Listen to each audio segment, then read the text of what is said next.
नमस्कार मंडळी. Big boss Marathi 6 सुरू होऊन अवघे काही दिवसच झाले, पण घरामध्ये वादाच्या ठिणगीने आता वणव्याचं रूप घेतले.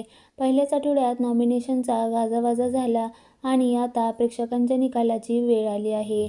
आज 16 जानेवारी रोजी दुपारी 12 वाजता वोटिंग लाईन बंद झाली असून समोर आलेला वोटिंग ट्रेंड पाहून भले शॉक झाले. ज्यांना घराबाहेर काढण्यासाठी स्पर्धकांनी पूर्ण ताकद लावली, त्यांनाच प्रेक्षकांनी डोक्यावर घेतल्याचं चित्र दिसून आलं.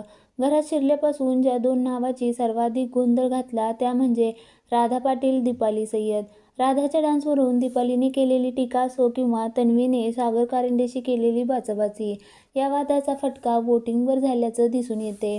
राधा पाटील सध्या 5व्या क्रमांकावर आहे तर दीपाली सय्यदलाही अपेक्षेप्रमाणे मतं मिळाली नाहीत.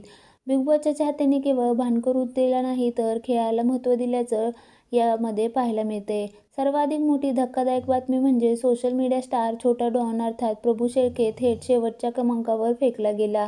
प्रभूच्या रीलवरून आधीच प्रेक्षकांमध्ये तीव्र संताप होता. त्याच्या अश्लील आशयामुळे त्याला बिग बॉसच्या घरात घेण्यावरून कलर्स मराठीवर सरकून टीका झाली. आता तोच राज प्रेक्षकांनी मताद्वारे काढलेला दिसतोय. प्रभू शेळके आणि रुचिता जामदार हे दोघेही डेंजर झोनमध्ये असून प्रभूचं घराबाहेर जाणं जवळपास निश्चितच मानलं जाते. सोशल मीडियावर सुरू असलेल्या चर्चांनुसार आणि ताज्या रिपोर्टनुसार या आठवड्याच्या वोटिंग ट्रेंडमध्ये रोशन भजनकर सर्वांना मागे टाकत पहिल्या क्रमांकावर विराजमान झाला. रोशनच्या शांत पण प्रभावी खेळाने प्रेक्षकांची मनं जिंकलेली दिसतायत.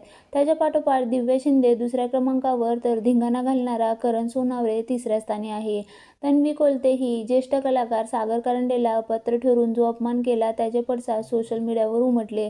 सागर कारंडेला महाराष्ट्राने भरभरून मतं देऊन 4थ्या क्रमांकावर सुरक्षित ठेवलं आहे. तन्वीच्या वागण्यामुळे तिला प्रेक्षकांच्या रोषाला सामोरं जावं लागण्याची शक्यता आहे.